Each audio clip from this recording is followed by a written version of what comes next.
ഗൗതം അദാനിയെ പൂട്ടി അമേരിക്ക കുറ്റപത്രവും സമർപ്പിച്ചു കഴിഞ്ഞു. അമേരിക്കയെ സംബന്ധിച്ച് ഈ വിഷയത്തിൽ യാതൊരു വിട്ടുവീഴ്ചയ്ക്കും അവർ തയ്യാറല്ല എന്ന് തന്നെയാണ് പുറത്തു വരുന്ന ഓരോ വാർത്തകളും കാണിക്കുന്നത്. അമേരിക്കൻ തെരഞ്ഞെടുപ്പ് കഴിഞ്ഞതിന് പിന്നാലെ ട്രംപിന് കൈകൊടുത്ത് വമ്പൻ നിക്ഷേപ പദ്ധതികൾക്ക് എല്ലാ തയ്യാറെടുപ്പുകളും അദാനി നടത്തിയതിന് പിന്നാലെയാണ് കാര്യങ്ങൾ കുഴഞ്ഞുമറിഞ്ഞതും തിരിഞ്ഞുമറിഞ്ഞതും. ഇതോടെ ഈ വിഷയത്തിൽ ഇടപെടാനില്ല എന്നാണ് മോദി ആവർത്തിച്ചു പറയുന്നത്. അഴിമതി, വഞ്ചന തുടങ്ങി ഗുരുതര ആരോപണങ്ങൾ ഉന്നയിച്ചുകൊണ്ടുള്ള കുറ്റപത്രമാണിപ്പോൾ അമേരിക്ക സമർപ്പിച്ചിരിക്കുന്നത്. സത്യം പറഞ്ഞാൽ ന്യൂയോർക്ക് ടൈംസ് അടക്കമുള്ള അന്താരാഷ്ട്ര മാധ്യമങ്ങളിൽ അദാനിയുടെ കൊള്ളയെ ഉയർത്തിക്കാണിച്ച് വാർത്തകൾ നിറയുന്നൊരു സമയം കൂടിയാണിത്. ഇതിനു മുൻപ് ആഫ്രിക്കയിൽ നിന്നും അദാനിക്കെതിരെ ആരോപണങ്ങൾ ഉയർന്നിരുന്നു. മോദി ഗുജറാത്ത് മുഖ്യമന്ത്രിയായിരുന്ന സമയത്താണ് ഇത്തരത്തിൽ അദാനി കാര്യങ്ങൾ നീക്കിയത് എന്നായിരുന്നു അന്ന് ആഫ്രിക്കയിലെ ഭരണാധികാരികൾ പറഞ്ഞത്. അതിനൊക്കെ ശേഷം ഹിൻഡൻബർഗ് അദാനിക്കെതിരെ അതിരൂക്ഷ വിമർശനങ്ങൾ അഴിച്ചുവിട്ടതിന്റെ ക്ഷീണത്തിൽ നിന്നും കയറി വരുമ്പോഴാണ് ഇത്തരത്തിൽ അമേരിക്കയിൽ നിന്നും അദാനിക്ക് ഒരു കനത്ത തിരിച്ചടി കിട്ടുന്നത്.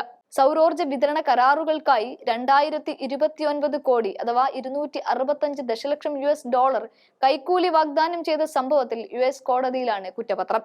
അദാനി ഗ്രൂപ്പ് ചെയർമാൻ ഗൗതം അദാനി, അദ്ദേഹത്തിന്റെ അനന്തരവൻ സാഗർ അദാനി, മറ്റാറു പേരുമാണ് പ്രതികൾ.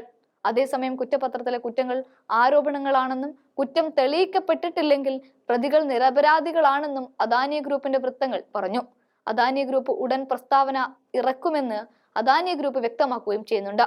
ഫോബ്സ് മാഗസിൻ പ്രകാരം $69.8 മില്യൺ 62-കാരനായ അദാനിയുടെ ആസ്തി.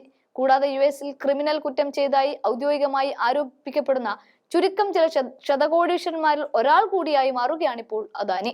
20 വർഷത്തിനുള്ളിൽ ഏകദേശം 16,000 കോടി രൂപ ലാഭം പ്രതീക്ഷിക്കുന്ന കരാറുകൾ നേടുന്നതിനും ഇന്ത്യയിലെ ഏറ്റവും വലിയ സോളാർ പവർ പ്ലാന്റ് വികസിപ്പിക്കുന്നതിനും ഇന്ത്യൻ സർക്കാർ ഉദ്യോഗസ്ഥർക്ക് ഏകദേശം 2029 രൂപ കൈക്കൂലി നൽകാൻ അദാനിയും അദ്ദേഹത്തിന്റെ അനന്തരവൻ സാഗർ അദാനി ഉൾപ്പെടെ 7 പ്രതികളും ശ്രമിച്ചു എന്ന് തന്നെയാണ് US പ്രോസിക്യൂട്ടർമാർ വാദിക്കുന്നത്.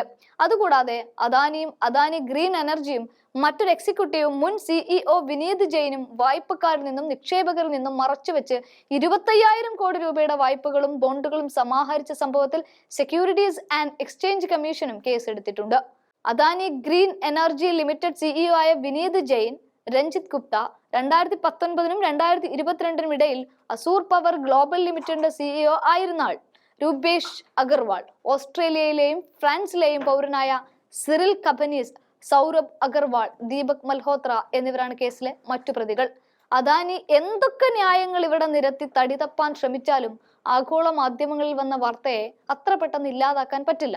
അത് അദാനിയെ പൂട്ടുമെന്ന് ഉറപ്പാണ്. കാരണം അത്തരത്തിലുള്ള ഗുരുതരമായ കുറ്റപത്രമാണ് അമേരിക്ക സമർപ്പിച്ചിരിക്കുന്നത്.